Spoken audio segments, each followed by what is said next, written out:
Olá, pessoal, sejam muito bem-vindos em mais um programa Confraria do Batom. E aqui estamos hoje na sala com a Confraria para falar sobre comunicação. Você já teve algum problema, algum ruído de comunicação porque faltou dizer o óbvio? O óbvio que era algo para si, mas não para o outro?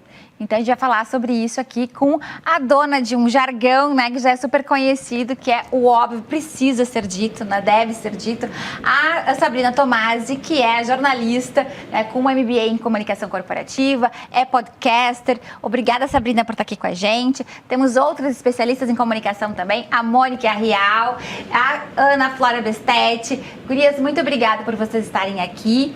E vamos falar sobre isso, né? Tipo, o que é óbvio, né? Sabrina, tu que tem palestra e curso com essa temática, começa aqui com a gente. O que é, muitas vezes, o óbvio que a gente deixa de falar e tem depois problemas de comunicação? Bom, então o óbvio tem que ser dito. Se a gente fosse fazer aqui, né? Tu preparando o estúdio para gravar esse programa. E daqui a pouco dissesse aqui pro pessoal, deixa o estúdio pronto. E chega aqui, não está posicionado o sofá com a mesinha no centro. De repente o sofá está lá, a poltrona está no meio, a tua cadeira está de costas. E tu chega assim, pô, mas eu pedi para deixar pronto, agora eu vou ter que correr para fazer. Só que esse pronto, em que as cadeiras estão posicionadas dessa maneira, a mesa está no centro, é a tua expectativa, é o que tu tem como estúdio pronto. Para a pessoa que montou e tem outras experiências e outras memórias do que é um estúdio pronto, o estúdio é daquele jeito. Então, um estúdio pronto pode ser o ar-condicionado ligado ou não, as câmeras posicionadas de tal maneira que como queria que fizesse. Então, o óbvio tem que ser dito, é uma maneira de reduzir a tua frustração, né? Porque a gente tem um subtítulo quando eu faço os treinamentos, as palestras, que é comunicação humanizada de resultado. Então, humanizada porque vai ter falha, vai ter erro. A comunicação é algo que é dinâmico, que é construído a cada momento. Então, não tem perfeição em comunicação. E ela é de resultado porque, na verdade, a gente só faz esse esforço de dizer o óbvio para o outro se o resultado não importa. Porque se o resultado não me importa, se eu chegasse aqui e esse estúdio estando azar da posição do sofá, da mesa, não faz diferença para mim, então não preciso fazer esse esforço. Então, é uma comunicação humanizada porque tem erro, sim. E de resultado, porque daí envolve esforço. Sim, tudo que a gente faz tem algum esforço, algum empenho, né? Não tem mágica, tem processo. Exatamente. E falando somente em processo, Mônica, quando a gente fala em comunicação, né, e tu que é uma especialista em comunicação, como é que a gente cuida, né, das pecinhas ali envolvidas no processo para que seja uma comunicação efetiva e que gere resultado? Estava ouvindo aqui a Sabrina falar. Estava pensando que uma das coisas que é importante é você se interessar pelo público com quem você está falando. O que essas pessoas têm de informação prévia para elas poderem avaliar aquilo que eu estou falando, né? Então você buscar isso assim, você ser autêntico, né? Falar do seu jeito, mas deixar claro, né, todos os seus pontos. E uma outra coisa que eu vejo que é muito importante, que é assim, é o teu controle emocional. Para você não entrar naquela coisa assim do não me entendeu, ai, não foi perfeito, então eu tô errada, meu Deus, e agora? Como é que eu vou melhorar a minha comunicação? Para você, ai, deu errado, daí você sai explodindo com a pessoa, porque isso não vai gerar resultado, né? Então, esses pequenos cuidados, eu diria assim, a autenticidade, ser verdadeiramente interessado pela pessoa com quem você está se comunicando. Essa é crucial. E tratar da tua gestão emocional para você encarar bem essas diferenças. E entra também a Ana, que é psicóloga, né, de formação, mas que durante muitos anos trabalhou na área comercial ali, gestando, né, equipes de pessoas. Ana, como é que tu percebes, inclusive, tanto na parte clínica quanto nessa interação no meio empresarial, a comunicação e, às vezes, a necessidade efetiva, né, dizer exatamente o que precisa, qual é o teu desejo? Sabe que eu parto da escuta ativa, porque eu acho que se tu não escutou o outro, e escutar não é ouvir com os ouvidos, é escutar, né? E aquilo entra em ti e tu tá genuinamente escutando o que a pessoa está querendo dizer. E como a Mônica falou, isso, exato. Né, esse interesse é a genuinidade, né, das relações. Então, seja na área comercial, seja na área empresarial, se tu tem atenção ao teu funcionário, ele vem até ti e te diz, olha, eu estou com um problema, assim, assado. Tu pode dizer, não, mas te vira. Ou tu diz, não, senta aqui um pouquinho e vamos ver onde é que está pegando, o que está te fazendo mal, né? Então, eu acho que essa coisa que a gente usa, assim, da escuta ativa, é a empatia, que falta tanto, eu acho, nas relações em geral, não só nas empresas, não só, e até assim no ambiente clínico. Eu vou te dizer que como terapeuta, se eu não estou genuinamente ligado naquele meu paciente, dificilmente essa comunicação, essa troca que vai acontecer entre nós vai ajudar a pessoa, né? E aí vocês dois trouxeram um ponto que é em comum, que é o interessar-se pelo outro, né? E aí esse interessar-se pelo outro, ele traz vários elementos, né? Que é quem é o outro, qual é a necessidade, quais são as dificuldades do outro, que linguagem eu preciso utilizar. A gente estava falando antes, né, o que é o óbvio, né, para mim e o que não pode não ser para o outro, né? Enfim, então eu acho que esse ponto, para mim, dentro da comunicação é super relevante. E entra uma outra questão, Ana, que tu tens uma atuação também, uma formação como mediadora de conflitos. Isso. Né? E quando a gente fala daí, o óbvio que não acaba não sendo dito pode gerar muitos conflitos, né? E alguns que a gente poderia minimizar ou até deixar de existir porque tivemos uma comunicação adequada, né? E aí saber fazer pergunta, né, gurias? Saber perguntar é uma arte, porque envolve tom de voz, palavras que tu vai usar, de modo que traga o outro para ti, né? E não bloqueie, né? Se eu tô num ambiente onde tem litígio, se eu sei perguntar para aquela pessoa, mas o que realmente tá te chateando? O que está te incomodando? Quer dizer, né? Eu acho que tu desenrola o problema e tu traz a pessoa para pensar de outra maneira, com outra atitude. A Mônica, em momentos, trouxe até sugestões, né, Mônica, da gente pedir esse feedback de foi dito, entendeu?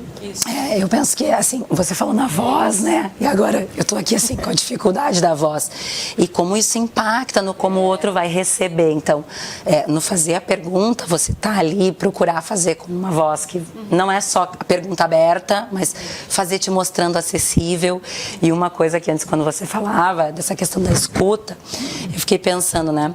Hoje em dia é tão comum, a gente fala com as pessoas e elas estão coladas no telefone. Vai falando que eu tô te ouvindo. Isso é péssimo, né? Como assim?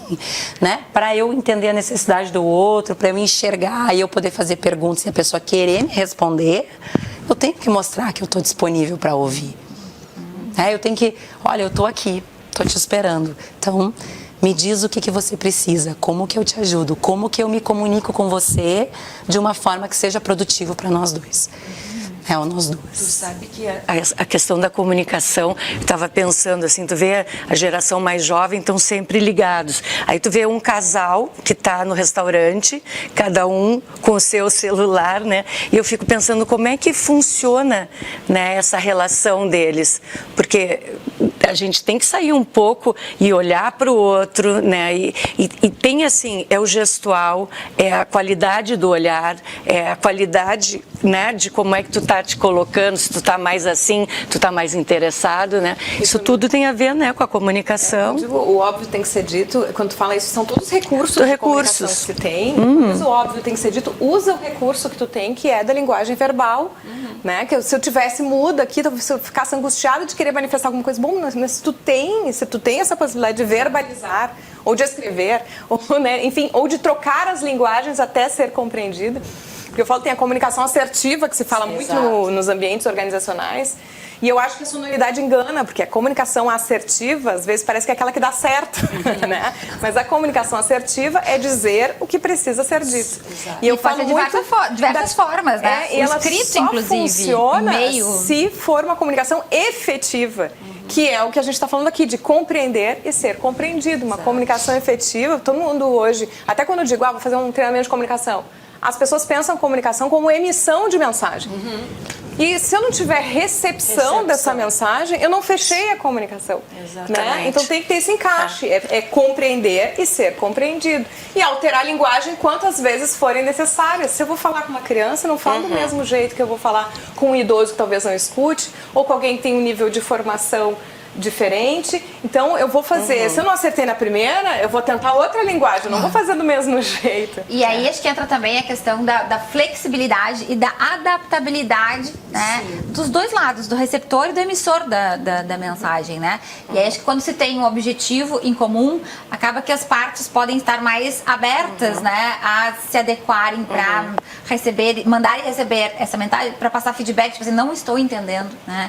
Que eu acho que é uma coisa super importante e que a gente está falando no início, tá entendendo, né? E aí as várias maneiras, né, mais delicadas, né, mais empáticas, enfim, a gente pedir feedback, né? Como é que é a sala que você gostaria, né? E sabe, vai te ouvindo falar, assim, eu vejo que isso tem muito a ver com a nossa autoconfiança também, né? De eu ter a autoconfiança de falar o que precisa de ser dito, de ficar em silêncio, porque agora é minha hora de só escutar que a outra pessoa está falando. E tão desafiador, né? A gente ficar em silêncio. E isso de mostrar o meu interesse só olhando para a pessoa e estando presente para ela. Então, é um exercício de autoconfiança que a gente tem que fazer. Eu preciso confiar no meu taco para eu saber que tudo bem, eu não preciso ser a matraquinha falando o tempo inteiro para estar comunicando. Isso é comum nas discussões, né? Tanto, e essas questões valem para o meio corporativo e valem para o ambiente doméstico, né? Se quando eu tô ali ouvindo o outro, eu já estou pensando na resposta, eu não estou de fato ouvindo. Exatamente. Né? Esse então, é um grande problema. Pode ter um tempinho de elaboração até fazer uma devolutiva. Porque a maioria das pessoas, quando está ouvindo, já está elaborando a resposta, nem terminou de escutar, né? Na mediação, a gente tem várias técnicas, né? E uma delas, que eu acho muito eficaz, é quando a pessoa terminou de falar, tu diz, então, deixa eu ver se eu estou entendendo o que tu está querendo dizer, é isso, isso. Tu valida aquilo que a pessoa está te trazendo. Aí ela vai ter a chance de dizer sim, não, mais ou menos, né? É por aí? É por aí, E algumas empresas até já institucionalizaram, né? Criaram um sistema, educaram assim, as suas equipes nesse sentido, que eu digo que tem tanto feedback, de uma maneira natural e oral, mas tem algumas que já estão fazendo readback, assim, tá escutando no telefone um atendente, por exemplo, e já estão instruídos aí, anotando. Ao final dessa ligação, pergunta, tá, então o que o senhor quer é isso, isso, isso? Sim Fazer ou não? Vamos uma ajustar, checagem, né? Uma checagem que diminui muito os conflitos, né? Se a gente faz essa escuta. É isso. Gurias, e agora a gente sempre termina aqui a sala pedindo alguma dica ou para reforçar algum insight ou alguma coisa que a gente já tenha comentado aqui para o nosso pessoal de casa ter uma comunicação mais assertiva, né? E não deixar de falar o óbvio achando que está ali subentendido. O que vem da experiência de vocês, né, da especialidade de vocês, que o pessoal de casa pode anotar, né? E levar para a sua comunicação no dia a dia? Começo aqui? Pode ser. Bom, então... Eu não deixei óbvio, né? Que aí começa eu entendi pelo olhar aqui, né? Então não deixa a minha comunicação. a comunicação visual aqui. Uma é essa frase que está na tela, né? O óbvio tem que ser dito. Exercite, porque acredite, aquilo que é óbvio para ti não é para mim. Você que está ouvindo, de repente tem outra pessoa do teu lado. Uma pessoa está prestando atenção nos gestos que eu estou fazendo, outro está prestando atenção no cenário. E quando vocês forem contar como é que foi o programa lá da Iva Cardinal, cada um vai contar de uma maneira diferente. Então passa por isso a comunicação. Então o óbvio tem que ser dito, exercite isso, não tem mágica, não é de uma hora para outra, é processo.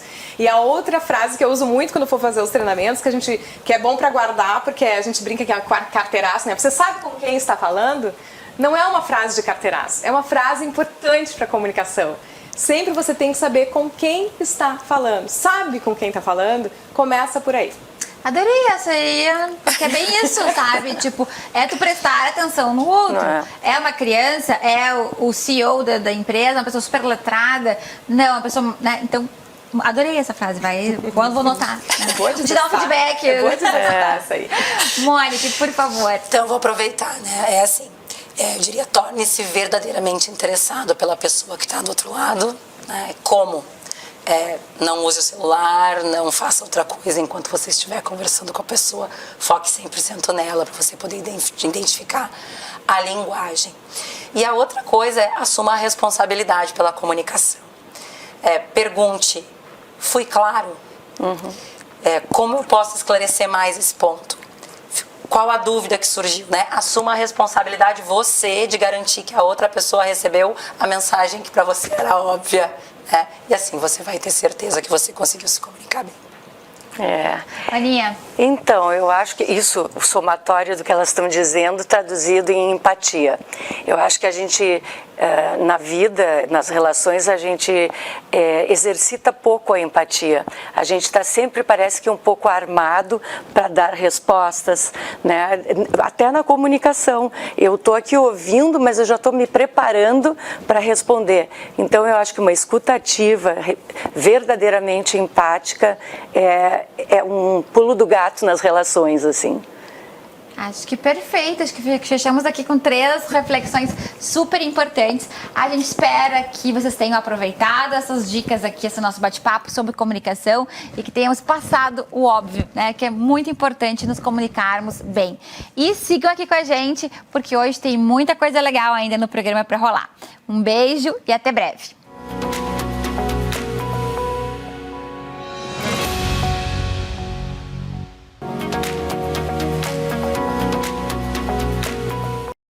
Atenção, mulheres, fica aqui a reflexão. Vocês estão se priorizando? Estão se colocando em primeiro lugar como deve, ou pelo menos deveria ser? Para falar sobre nos priorizarmos, termos autocuidado, cuidarmos da nossa autoestima, eu recebo aqui hoje a Cíntia Meneghetti, que é escritora, que é terapeuta e tem um trabalho lindo, especialmente com mulheres. E tem uma metodologia, né, que é o que nos chamou super atenção, que é os 3 As de Ouro.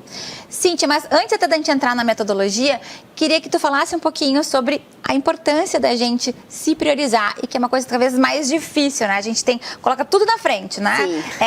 Os filhos, o marido, o namorado, namorada, a casa, o trabalho, enfim. E lá na 10ª Lá posição, por último, a gente mesmo. a gente pensa na gente mesma. É que tudo é tão corrido, né, Iva? Tudo é tão rápido que quando vê a gente dormiu, acordou e não fez nada por a gente, si. né? É muito rápido. E quando eu falo que a mulher não se prioriza, não é por culpa dela. Não é que ela, não presta atenção em mim. Ela presta atenção nela. Mas como eu disse, como é tudo muito corrido, ela não tem um tempinho para ela, somente para ela. Porque ela primeiro pensa no filho, no marido, na casa, no cachorro, no papagaio e depois começa a se olhar. E quando a gente não para se olhar, não se prioriza, as coisas na nossa volta começam a ficar meio conturbado, meio bagunçado.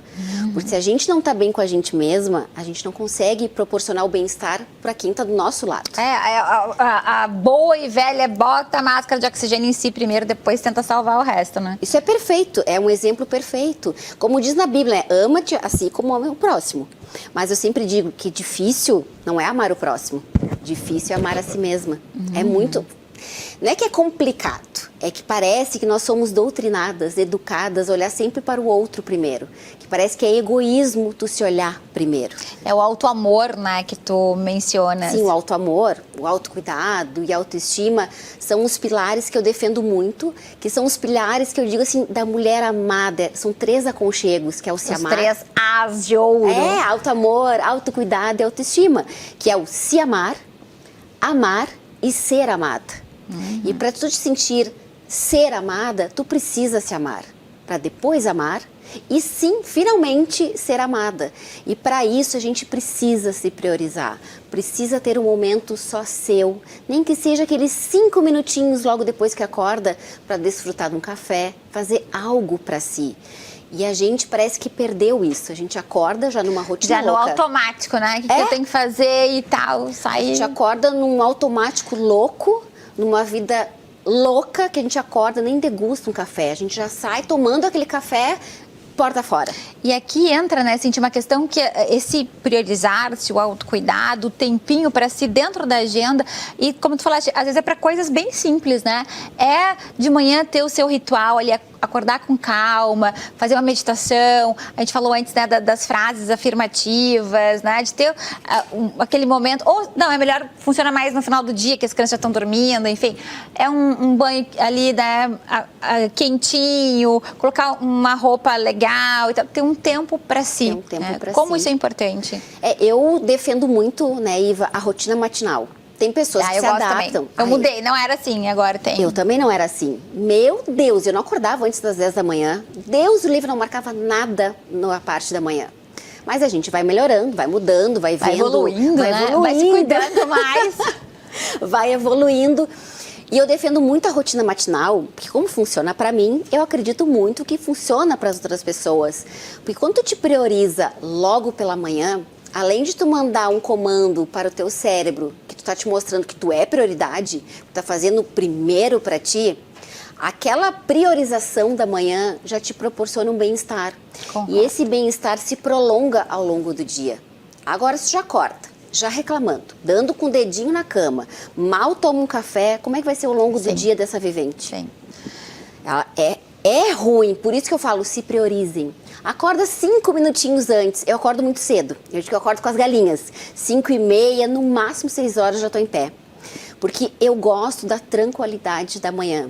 A manhã, ela tem uma energia, uma vibração... Diferente, né? Muito diferente.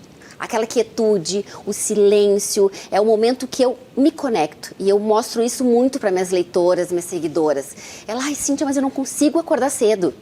Gente, 5 minutinhos. Eu até coloquei desafio, 5 minutinhos antes do habitual.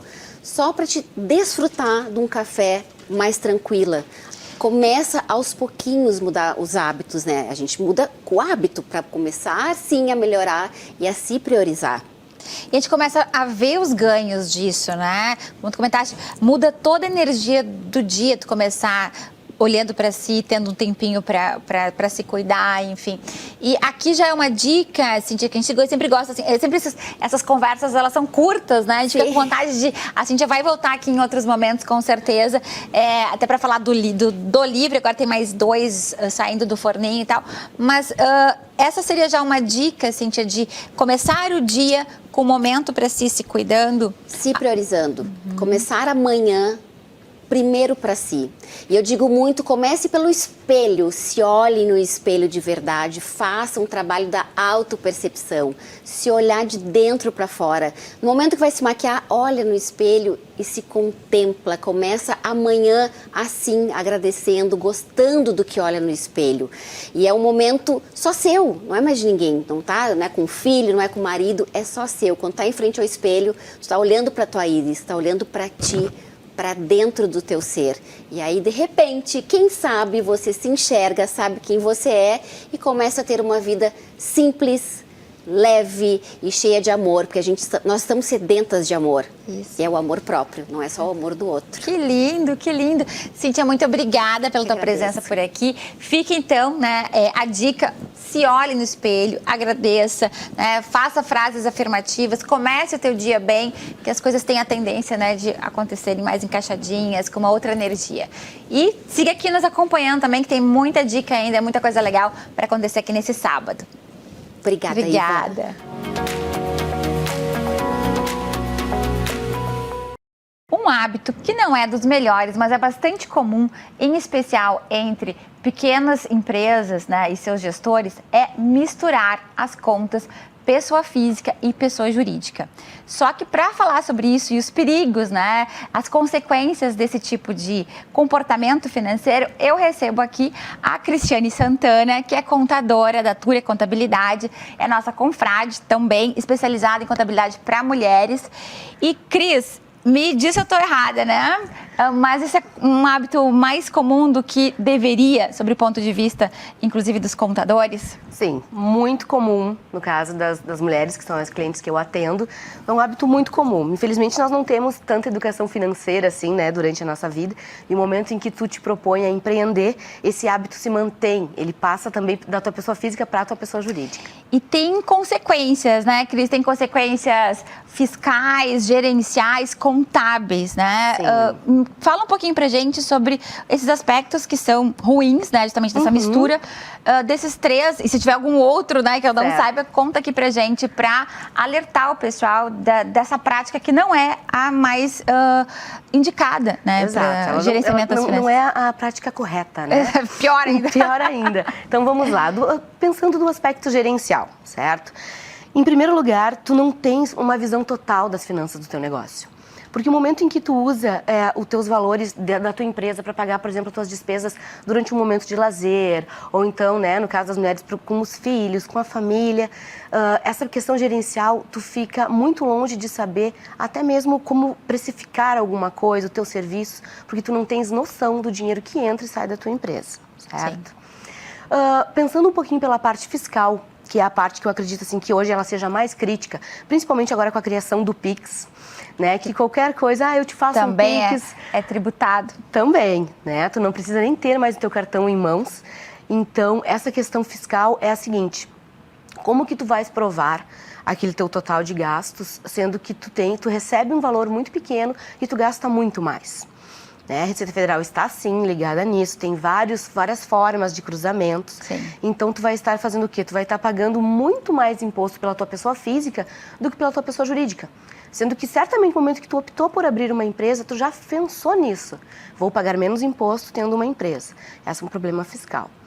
E também a gente conversando sobre a parte contábil mesmo, no momento do fechamento do teu balanço, dos teus demonstrativos contábeis, onde a gente usa, né, Iva, por exemplo, para investidores. Sim. Para investidores, para bancos. Tu vai ter valores ali quando vai ter lá uma retirada de sócios, né? Porque é bem importante. Não tem a nota fiscal, é a retirada de sócios. E quando vê, tem um valor que... Exato, um valor assim exorbitante de retirada de sócios. Como que o contador vai justificar isso? E nessa parte contábil mesmo, o teu balanço ele não vai refletir a realidade da tua empresa. Muitas vezes a empresa tem muito potencial, mas peca nesse momento.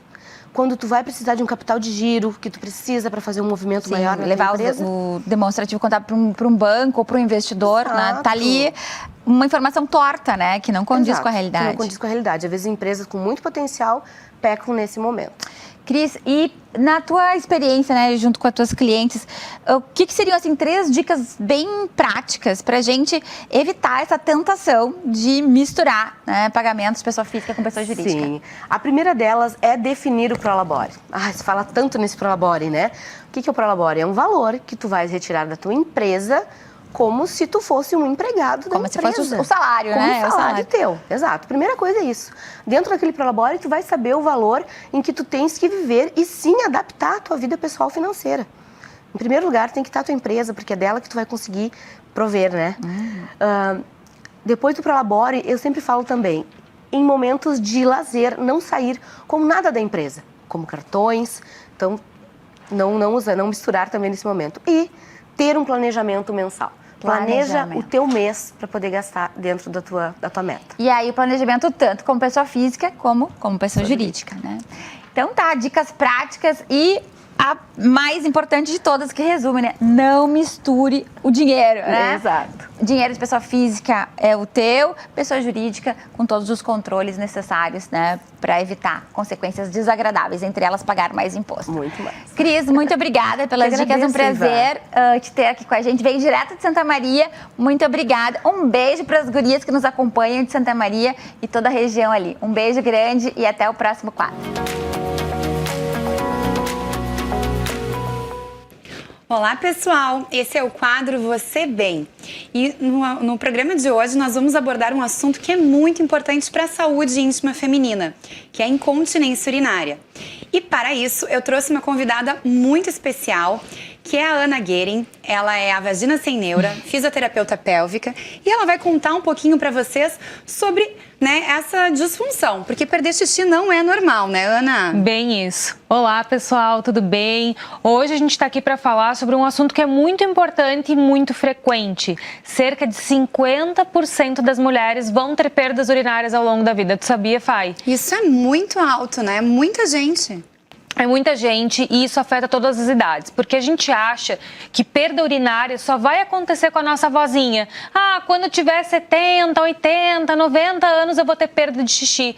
Mas o que a gente vê em consultório é totalmente diferente. Hoje mesmo eu recebi uma mulher de 20 anos de idade, com perda urinária desde os 15 anos, porque fazia jump na academia e sentia sair umas gotinhas de xixi e hoje até durante a relação, por exemplo, sai urina. Então é um assunto super importante que afeta mulheres que estão no início da sua vida sexual ou estão grávidas, pós-parto, menopausa e não só a avó. Gente, e assim, olha, perder xixi não é normal em nenhum tipo de condição. Eu vejo que muitas vezes no consultório, tanto no meu consultório quanto no da Ana, as pacientes elas chegam dizendo, não, eu perco só um pouquinho, mas isso não é incontinência. Se a gente está perdendo, gente, já é um quadro de incontinência urinária. Explica pra gente, Ana, um pouquinho mais sobre os tipos de incontinência, né? A gente tem alguns tipos diferentes. Um deles é o esforço. Então, tu vai espirrar, rir, pular. Daí a gente fala que é uma incontinência de esforço. A gente tem por urgência, então quando tá chegando em casa, colocando a chave na porta, parece que tu não vai conseguir segurar o xixi. Ou quando tu ouviu o barulho de água, ficou num lugar frio e deu uma vontade urgente e não conseguiu segurar. E a gente tem a mista, que daí pegou no esforço e pegou nessa urgência. Então esses são os principais tipos e de urgência também está bastante relacionado com a nossa ansiedade, estado emocional. Então é muito importante a gente tratar a incontinência. E é importante que a gente classifique os tipos de incontinência para daí também fazer o melhor tipo de tratamento. Hoje a gente tem tratamentos combinados que podem ser feitos com as fisioterapeutas pélvicas, a Ana é super expert no assunto, mas a gente também pode utilizar dispositivos como lasers, como a cadeira de eletroestimulação, né, para fazer um reforço da musculatura do assoalho pélvico. E conta pra gente o que dá para fazer em casa pelo assoalho pélvico, Ana. E em casa a gente tem exercícios que são complementares a um consultório. Então, sim, vai na tua dermatologista, na tua ginecologista, fazer aplicação de laser e tudo mais, para deixar tudo mais tonificado e aquela mucosa mais forte. Mas em casa, a gente precisa fazer exercícios íntimos, que é como se a gente fosse segurar o xixi. Todo mundo agora, ó, tenta fazer uma forcinha ali embaixo como se quisesse segurar o xixi. Então, a gente tem que trabalhar essa musculatura que está aqui embaixo. Então, é esse tipo de exercício que vai te ajudar a prevenir e tratar a perda urinária. E muitas vezes a gente não é ensinada, né? Ninguém diz pra gente que a gente tem que fazer o contrair e soltar, né, do canal vaginal. E bem pelo contrário, quando a gente faz academia, falam pra gente, faz prensa abdominal. Isso acaba empurrando, né, a musculatura pélvica pra baixo. Exato. Então, quando a gente vai para academia, faz um jump ou faz um agachamento fazendo muita força para baixo, quando a gente engravida, faz força para evacuar, tudo isso está enfraquecendo em vez de fortalecer a musculatura.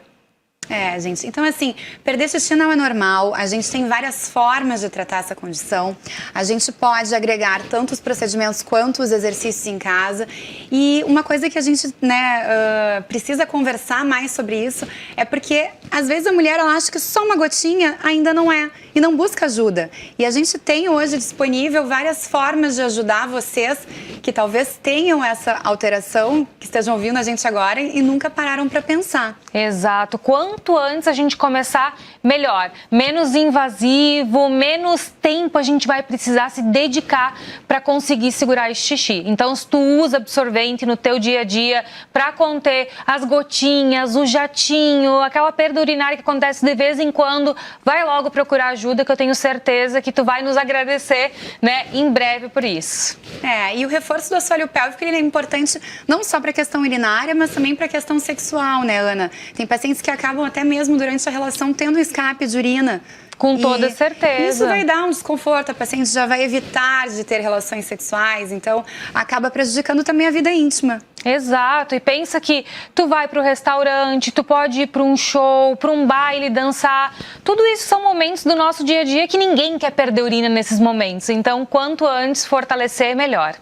Gente, a saúde do assoalho pélvico ela vai te dar muito mais possibilidades de ter uma vida, né, legal, de poder curtir os teus momentos, de poder, né, enfim, preservar essa função importante que ela tem, tanto, né, do ponto de vista sexual, mas também de qualidade de vida, né? Então vamos cuidar do nosso assoalho pélvico. Isso aí, fortalecer essa musculatura, né? Até mesmo para controle de cocô, né? Não só do xixi. Então é muito importante. Com certeza. Se vocês têm dúvidas, a gente vai esclarecer nos próximos programas. A gente tem o Instagram, meu e da Ana, que a gente, né, fala bastante sobre o assunto. E o que é importante, assim, busquem ajuda. Não deixem a coisa ficar, assim, muito importante a ponto de que tu não tenhas qualidade na tua vida, no teu dia a dia, que tu, enfim, não esteja vivendo, né? Quer deixar uma dica final, Ana? Procurem um urologista, sua ginecologista, uma fisioterapeuta pélvica, porque tem jeito, tem solução e é fácil de tratar. Então era isso, né, Fai? Queria agradecer a presença, muito obrigado e se cuidem aí em casa. Eu que te agradeço. Até mais.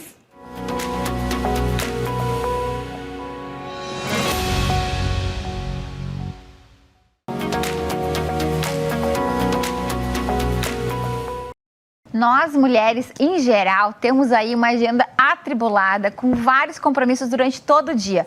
Vai desde levar as crianças no colégio, uma reunião com um cliente importante, vai para a academia, vai para a faculdade, enfim. E como que o nosso guarda-roupa nos acompanha nessas várias atividades, nessa agenda lotada o dia todo. E para falar sobre como ter um guarda-roupa funcional e prático que nos permita, né, composições aí para o dia todo, eu estou aqui com a Mariana Alfonsin, né, que é personal stylist, é consultora de imagem e criadora de conteúdo. Mari, muito obrigada mais uma vez, elegantíssima aqui com a gente. Obrigada por estar aqui. E, Mari, como é que a gente faz para ter um guarda-roupa que permita uma versatilidade, assim, que com um jogo ali de peças ou de acessórios, enfim, troca de sapato, a gente consiga começar o dia e terminar em vários compromissos diferentes? Bom, muito obrigada, Iva, pelo convite. É um prazer estar aqui. E eu adoro esse assunto porque eu sou uma pessoa muito prática. Então, eu já tenho esses truquezinhos meio internalizados. Mas eu acho que é sempre bom lembrar. Das primeiras dicas que eu daria, que às vezes as pessoas têm um engano de que um guarda-roupa muito grande vai ajudá-las. E é justamente o contrário. Um guarda-roupa mais enxuto, com menos peças, fica mais fácil de localizar as coisas, né? E a gente consegue se vestir com mais praticidade, com mais eficiência. Por exemplo, ter um ótimo vestido preto que vista bem para o nosso corpo, um bom blazer azul marinho ou preto, de cores neutras. Peças essenciais não precisa de uma quantidade exagerada de peças. Uma quantidade suficiente é mais eficaz do que muitas roupas. Até porque a gente sempre tá passando na frente de uma loja e vê aquela blusa linda, com aquela estampa, com aquela cor, né, super na moda naquele momento. E aí tu pensa, vou combinar com o quê, né? Daí talvez uma compra, assim, às vezes até mais por impulso, Mari, fique depois difícil da gente combinar e tornar um guarda-roupa mais inteligente, né? Enxuto e inteligente. Mas até que ponto, inclusive a questão da troca dos acessórios ou do sapato, o jeito de arrumar o cabelo, enfim, faz com que a gente esteja pronta para um outro tipo de compromisso no mesmo dia?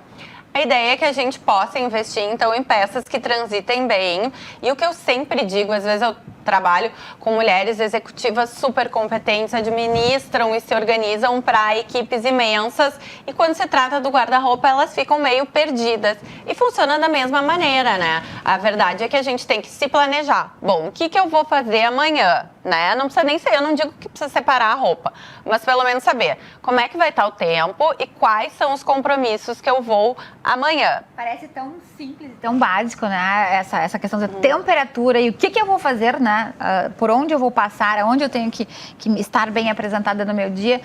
Isso aqui é uma dica de ouro, né? É o prestar atenção no dia anterior, se possível, esses 2 pontos aqui, uma coisa simples da gente fazer. É uma coisa super simples, eu digo assim, é só antes de dormir olhar o celular, ver ali na minha agenda o que eu tenho, como que vai estar o tempo, não precisa separar a roupa antes, mas precisa pensar. Então amanhã eu tenho uma reunião de manhã, um almoço com as amigas de tarde, depois eu vou direto para um happy hour. O tempo vai estar 25 graus. Bom, então eu acho que eu posso botar um vestido, aí como eu vou fazer uma série de coisas, vou botar um sapato mais confortável, um brinquinho pequeno, depois eu vou direto pro happy hour, e daí então eu vou levar um colar bem grandão para mim colocar no happy hour e mudar para uma sandália mais alta. Pronto, já é outra mulher é outra mulher. A mudança do acessório, às vezes pequenos detalhes que vão fazer a diferença no dia. Aqui entra uma coisa importante também, que é essa questão do investir muitas vezes num acessório de qualidade, numa joia, num sapato, numa bolsa, também já muda o look, né, Mari? Tem algumas questões, e eu digo assim, nem sempre o que é caro é bom e nem sempre o que é barato é ruim, né? Então, às vezes, um acessório da moda, ou como tu falou, uma blusinha que a gente passa e compra porque a gente é passível do desejo, né? A gente gosta. Controlar o desejo e consumir. A gente não precisa ter 1 milhão de cacarecos, né? Vou passando, vou comprando. Mas a verdade, assim, de repente, agora quero comprar uma blusa laranja pro verão, que vai ser tendência, então vou pegar e vou comprar uma blusa laranja que talvez eu não precisa investir tanto, vou comprar uma blusa mais fast fashion, que quando passar essa moda, quando ela embolotar, não sei o que, eu vou simplesmente vender, doar, descartar, sem dó nem piedade, e investir em peças chaves. Um bom casaco, um bom blazer, uma calça preta, alfaiataria que vista super bem em mim. Porque eu acho assim, é uma inteligência que a gente tem que ter na hora de montar o guarda-roupa. O que eu vou investir e o que eu posso economizar. Perfeito. Acho que essa questão da consciência na compra, né, de o que vale a pena realmente gastar mais, porque é uma peça que fica ali perene por muitas estações, muito tempo no nosso guarda-roupa, e o que é uma coisa mais, né, ali de moda, enfim. Então, pensar a compra também é algo super importante para a gente ter um guarda-roupa mais enxuto e inteligente. Adorei as dicas, Mari. Muito obrigada. Siga nos acompanhando por aqui que vem muito mais informação. Olá, tudo bem? Hoje eu vim falar com você sobre um assunto que eu sou encantada, que é o autoconhecimento. Mas primeiro de tudo, o que é o autoconhecimento? Autoconhecimento é tudo aquilo que a gente sabe responder sobre nós mesmos. Então, todas aquelas perguntas que nos fazem sobre a gente. O que tu gosta, o que tu quer fazer, o que tu não gosta, o que tu gosta de fazer nas horas vagas, o que tu gosta de fazer da tua carreira, no teu dia a dia. Enfim, tudo aquilo que a gente responde sobre nós mesmos. Isso é o nosso autoconhecimento.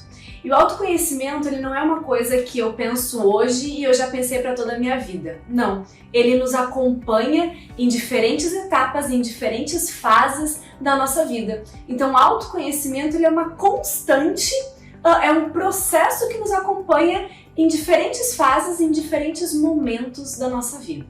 Quanto mais a gente tem autoconhecimento sobre nós mesmos, mais fácil fica, inclusive, tomar as nossas decisões do dia a dia. Quanto mais a gente se conhece, mais fácil fica decidir o que eu quero fazer, quando eu quero fazer, eu entendo melhor o porquê que eu quero fazer. Então, tudo isso está relacionado ao quanto eu conheço sobre a minha pessoa, sobre o meu interior, é o olhar para dentro, né? E bom, e o que o autoconhecimento então interfere na nossa carreira, né?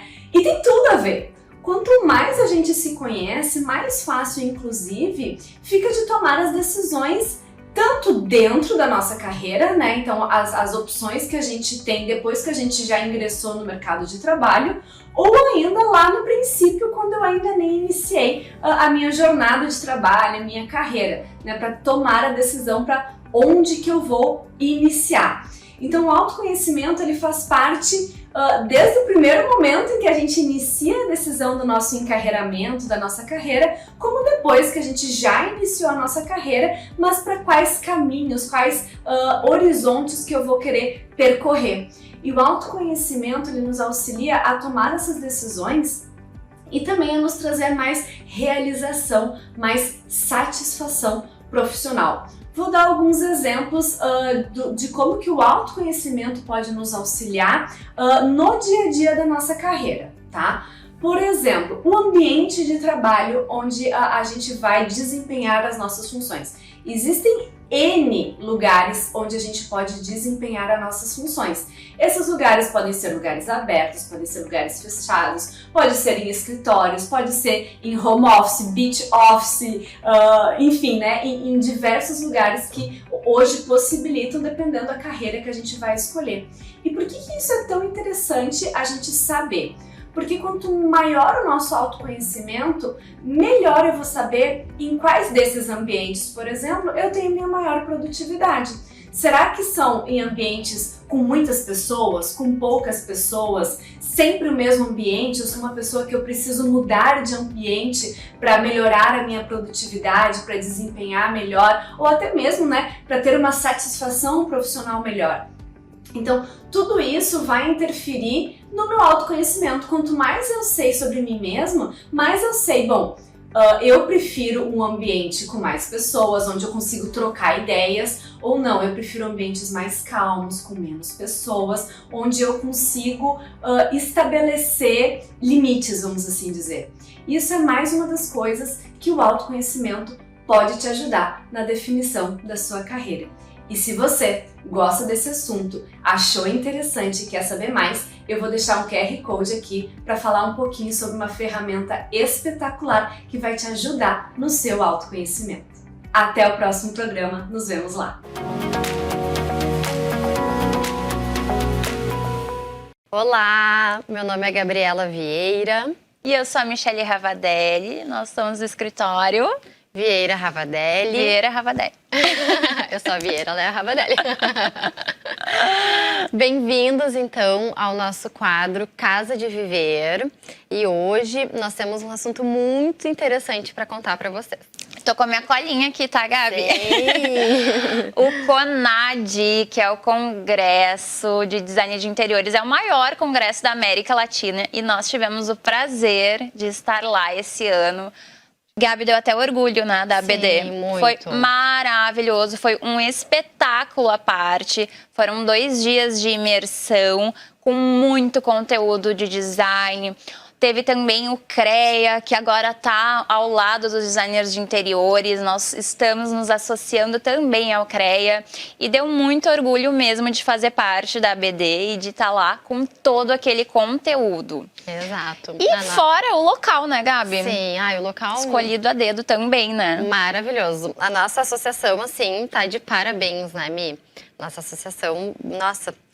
arrasou na escolha. E o B32 é um teatro, ele fica no coração da Faria Lima. E foi lá que aconteceu o CONAD esse ano. Exato, é um teatro super inovador, ele é sustentável. E o mais legal, né, depois nós tivemos lá uma palestra onde um dos criadores, então, aí do teatro participou e nos contou um pouquinho sobre a questão toda construtiva do prédio. Ele é totalmente sustentável. A captação de chuva, a gente tem vários recursos. Tem também a questão toda do lixo reciclável. Sim. Né, praticamente todo o lixo produzido lá, ele é reciclado. Então, praticamente 100% do lixo reciclado. Ai, muito, muito maravilhoso, né, esse cuidado. E eles têm, que é enfim, super importante, né, a certificação LEED, que é uma das certificações mais importantes, né, de modelagens aí de construção, significa liderança em energia e design ambiental. Então vejam o papel importante aí desse teatro, motivo de orgulho para nós. Ele tá lá concentrado no coração da Faria Lima. Sim, e tinha todo um teatro de fato ali, né, Gabi, acontecendo antes das apresentações, porque ele tem uma pele de vidro maravilhosa que faz com que a gente tenha essa visão do externo também. Sim, fomos recebidos, né, com as cortinas levantadas e no plano de fundo, então, era a Faria Lima, a cidade acontecendo, o trânsito de São Paulo, né, aquela coisa toda. Nós fomos recebidos, né, com essa luz natural muito linda, essa integração que existe, então, entre a parte interna do teatro com a parte externa ali da Faria Lima. E esse cuidado todo, né, que o teatro teve, inclusive nessa questão toda aí da construção de ter a certificação LEED, né? E esse espetáculo à parte, quando começavam as palestras, a cortina ia descendo. Um espetáculo mesmo. E nós temos aqui alguns destaques, né, Gabi, do CONAD para trazer para vocês. Um deles é para mostrar para vocês a importância da nossa casa, que foi lançada uma paleta de cores chamada saúde mental. Sim, exato. Vejam bem a importância do nosso lar, tá? Na nossa saúde mental também. Esse foi um destaque que nos chamou muito a atenção, como agora as marcas também estão com esse olhar mais carinhoso, né? Então a paleta aí Saúde Mental foi lançada. Exato. E fora, né, a questão das cores e que foi inaugurada, né, enfim, lá lançada no CONAD, a tendência para nossa área, e agora falando um pouco com nossos colegas de trabalho, a tendência de 5 a 10 anos, os retrofits virem com tudo. E o que é o retrofit, tá? Para vocês entenderem, é as adaptações do que já existe. Então, é uma espécie assim de reforma, de um olhar com mais cuidado para o que já existe, né, Gabi? Exato. Em relação às metragens que têm vindo cada vez menores, os apartamentos, as casas que ficarão e serão reformadas. Então, para nós, a nossa área é bem interessante. Essa tendência aí de 5 a 10 anos, os retrofits virão com tudo, né? Sim, e também super conectado com essa questão que foi muito, muito, muito falada, design de vida. A casa feita para pessoas, por pessoas, esse cuidado, que agora vai acontecer até essa questão, né, desse movimento de humanização da casa, que até isso estava se perdendo, né? Essa essência da casa, então, realmente, esse olhar para dentro. Lembra da frase que falaram lá? A casa que habita em cada um de nós. Olha que lindo, poesia, né?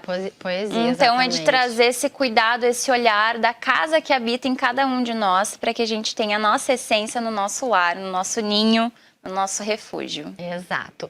A gente agradece, então, a presença de vocês, novamente de estarem aqui conosco, falando sobre a Casa de Viver, sobre esse nosso querido quadro, né, Mi? Foi tão bom dar esse nome, né? Maravilhoso. E é esse conceito também, né, Gabi, de não ser uma casa de revista estática, mas sim esse olhar com carinho de uma casa de viver.